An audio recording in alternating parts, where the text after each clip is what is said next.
We have all had the odd setback from time to our riding and training, and some of these can be quite common. A head cold or maybe an accidental beer too many the night before a ride. But have you ever had what you thought was a setback, or maybe been the accidental victim to an unusual event or encounter, and then in actual fact experienced a rather remarkable boost to your performance? Well, in this video we're going to discuss some of those unusual training enhancers you might want to look out for that you really weren't expecting.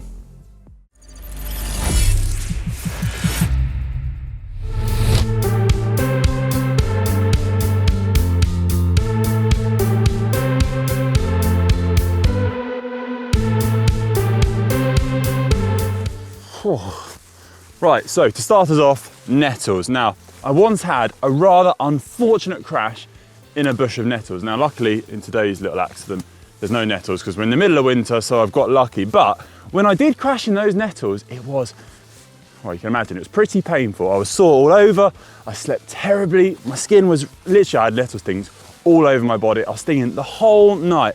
I was quite down about it because I had a race the next day and I thought my performance would be really adversely affected. But actually, it was the opposite. I had the best day ever on a bike, probably my best float day ever. I felt amazing. So, it got me thinking, are nettles a newfound performance booster? So how do stinging nettles work? Well, it's time to do some science, GCN science, that is. So stinging nettles are covered in tiny little hairs called trichomes. Now, when you brush up against a stinging nettle, their fragile silica tips break off and pierce the skin, releasing various chemicals into the body, acting like a kind of needle. Now, those chemicals include histamine, acetylcholine, and serotonin. Going back through history, you know how much I love my history research here at GCN, but stinging nettles have been used quite a lot. So Anglo-Saxon tribes in the 10th century used to flog the skin with stinging nettles, promoting inflammation. Also, in Chinese medicine, stinging nettles were used to relieve rheumatic and arthritic conditions, relieving pain in the bones, joints, and muscles. Also, many Native American tribes used stinging nettles to relieve pain in the joints. The science of this is admittedly contested, but many point to the injection of histamine by the nettle plant. So once histamine enters the body, an antihistamine reaction occurs, and this kind of serves to reduce inflammation. Now, it is thought that this reaction in the body also serves to reduce arthritic swelling. Now, do I suggest jumping in a nettle bush before your bike ride? No, I don't, but potentially, you know, there were some benefits to that crash I had all those years ago when I landed myself in a big old nettle bush. I don't know if I'd like to try it again though, and I don't know if I'd recommend trying it again. It could also have all been in my head, but let me know in the comment section down below, what do you think? Are stinging nettles a good idea on the bike?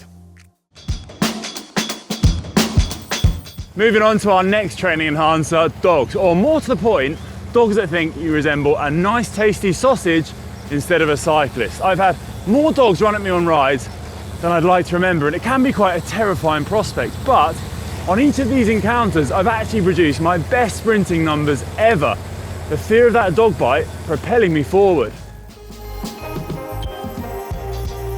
Fight or flight response, also known as acute stress response, is a physiological reaction to an event we deem mentally or physically terrifying. It triggers hormones in the body which prepares us to either stay and deal with a threat or run away. Trembling muscles, increased heart rate and blood flow being directed from the surface area to our muscles and brain are typical physical reactions of fight or flight mode, readying ourselves for physical action. But is this something we can rely on in our riding from day to day? And in actual fact, can we harness it to boost our performance on the bike? Dr. Josephine Perry, chartered psychologist, thanks for joining us. What is your take on fight or flight mode? How can it impact our performance on the bike? So most often in kind of modern times, we only get that fight or flight because we're really anxious or nervous about something. So you might feel it really badly before a bike race. But actually, whilst we're competing on our bike, there is an element of real risk. If we're hammering it down a mountain really, really fast, or being chased by a dog, or we're at risk of crashing as we're in a great big group, then actually it's a very helpful thing to be going on. There's a part of your brain that is telling you you're at risk right now. You need to get out of this situation. And we usually have a go-to response. You'll often feel it quite physically. You'll get a rush of cortisol, which is your stress chemical.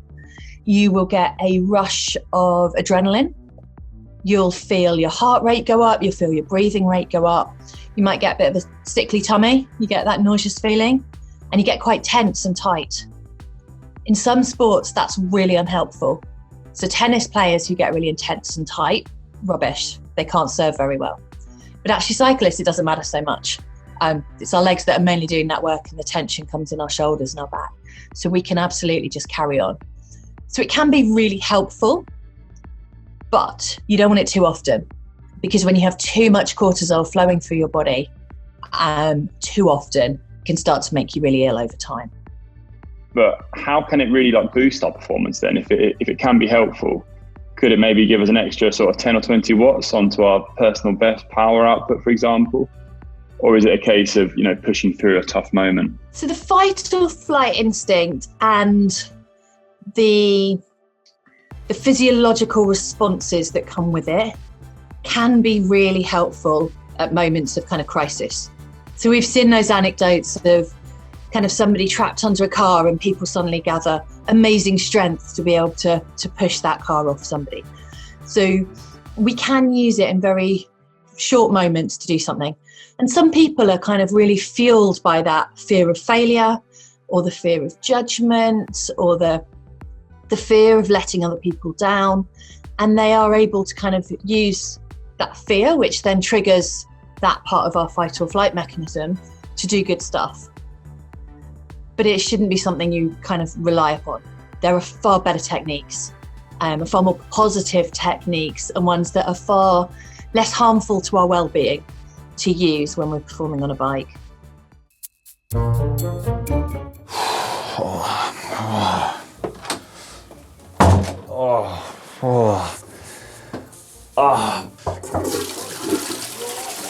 Yeah, I'm all right. Just a dodgy kebab. So I'll be out in a bit. I'll be okay. Illness or food poisoning is a common setback which we unfortunately associate with a decrease in performance, and most of the time that is correct. But I did put this out to you all on Twitter, and you got back to me saying that when you experience sickness in the build-up to a certain event, you often considered stopping or cancelling that event, but when you did actually take part, you actually surprised yourself in what you were able to achieve. I myself have suffered with food poisoning and really talked myself out of a race, which was maybe 2 or 3 weeks in the future. But sometimes I've actually surprised myself and performed really well. Other times I haven't. But many of you reported the same, saying you smashed PBs and really felt great a few weeks after a specific illness. But something doesn't quite add up. So I really want to get to the bottom of what's going on in our bodies when we recover from a certain illness. And are we right to think that it's definitely going to impact our performances negatively? Now, of course, this is a very rough guide, but if you do have below the neck symptoms, things such as vomiting, diarrhea, aching muscles, a fever, then you shouldn't train. What is more, if you do feel that you're getting sick, then you should reduce your training schedule for 1 to 2 days. Now, we've actually done a video on the symptoms of overtraining and what kind of signs your body may give out if you're about to get sick in a video coming up on the training channel. So stay tuned for that to learn more about this in more detail. Exercising during an incubation phase of an infection may worsen the illness. Symptom severity and duration of illness may be increased if one is exercising during sickness. Training can resume once you've recovered after a clear exam from a doctor, and depending on the type of infection, intensity should begin at moderate levels and gradually return to max over a range of 3 to 5 days, or even up to 3 weeks if symptoms were severe. So of course, your body is going to be on the back foot when you do return to training after a sickness, and you're not going to be able to expect a miraculous boost in your performance. But if you do rest and recover and then return to training sensibly, you shouldn't see too much of a drop in your performance, to be honest. And that kind of rest period might actually do you a bit of good. Maybe you were overtraining and you didn't afford your body time to properly recover after the sessions. So you might actually feel that bit better on the bike when you do return and gradually get back into the training. The main lesson is, don't panic when you get sick. Rest, recover, return to riding sensibly, see a doctor, and then that kind of sickness won't be a major roadblock in your training or performance goals. It will only be a minor setback. Life can get the better of us sometimes. We've all felt stress from time to time, and anger can be another one. Maybe the boss isn't quite seeing things your way at work, or your riding partner's been putting in the half wheel. Now, we can use anger and stress to ride harder and forget about the pain in our legs, but at other times, well, it can get the better of us and our riding turns to But how can we learn to harness that anger, maybe control it, and use it as a positive in our riding? Hey, Conor, just sit by my wheel. I have had times in my racing career where let's say I got a bit angry, didn't agree with my director sportive, my manager, before the race in the meeting. And as a result, I was absolutely fuming on the start line. However, I did actually ride quite well. I got in the breakaway, mainly because I was so angry, I just chomped up the road. Is this something that athletes, people that ride, can kind of tap into? Like, you know, make themselves angry, G themselves up a bit and improve their performance? What do you think? It can work. But again, that same anger comes from that same part of your brain that's flooding your body with those cortisols and that adrenaline. And so it's not a particularly reliable or healthy source of fuel for us. There can be much more effective ones. And most athletes will know of a time when they've been fueled by that anger. I got my 5K PB after a phone call with Sky, trying to deal with a really, really annoying bill issue that was just getting me more and more and more wound up. And I went for a run afterwards and I was unstoppable. So it absolutely can work for us. It is like a rocket fuel. But again, you just don't want it too often. There are so many more healthy ways to try and fuel ourselves. I'd much prefer, rather than you trying to prove your DS wrong, you were trying to prove yourself right. And so if we can switch things into the positive and find really strong motivation for things, it's a much better source of fuel than anger or fear. But what about people who maybe find that it affects their performance adversely? Is there any sort of methods you could recommend to kind of tamper your anger a little bit? So one of a really good technique we can use to try and break that cycle of your body feeling awful, telling your brain something's wrong, your brain's then telling your body something wrong, and it just gets into this horrid cycle. And we're normally breathing about 12 breaths a minute. So right now, you and I will be about 12 breaths. When you're really angry, when you're really stressed, when you're really anxious, it can go up to about 20. It's much faster. This will get us down to 5. Wow. And so we think of 2 colours. So I always use blue and red, but you can pick any favourite team, football club, anything that means something to you. And you close your eyes and you breathe in through your nose, that first colour, the blue air, through your nose for 4, 3, 2, 1. Hold it. And then through your mouth, you breathe out red air for 6, 5, 4, 3, 2, 1. And you open your eyes and your breaths will have gone down. Heart rate might be a little bit lower. And suddenly you're able to have a little bit more perspective, and the rational, sensible bit of your brain has got a bit more space to kick in rather than that kind of threat-driven, angry bit. So it's not great if you're in the middle of a race, because you can't just stop and do a nice breathing exercise by the side of the road for 30 seconds. But it's really good on the start line, really good after an argument with somebody. So that's a really nice kind of short technique you can use.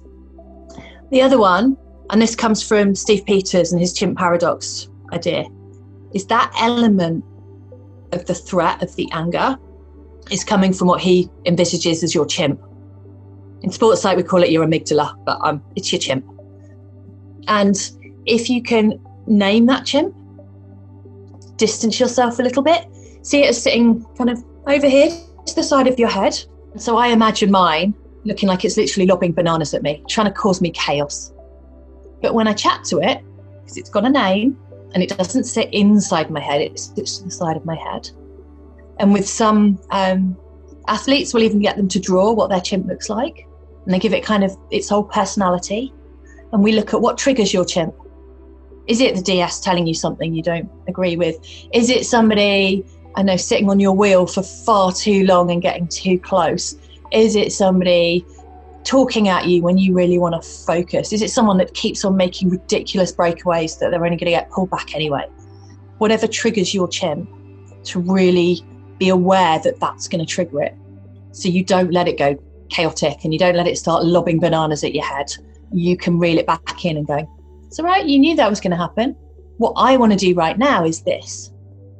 And so you get that little bit of separation.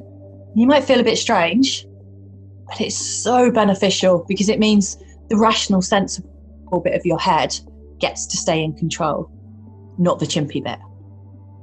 And occasionally the chimpy bit, as you're saying with fight or flight, is really helpful because it might get you to do an amazing breakaway, but most of the time it probably won't.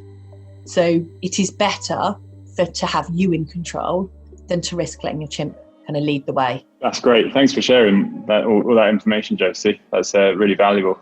I'm thinking back at all the situations where my chimp dictated my race tactics now. and wishing it hadn't. But thanks so much for your time. Really appreciate it. All right, cheers.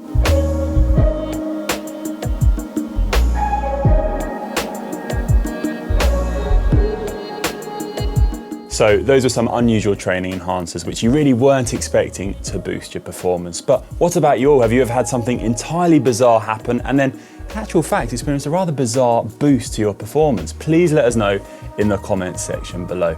And as always, thanks for watching.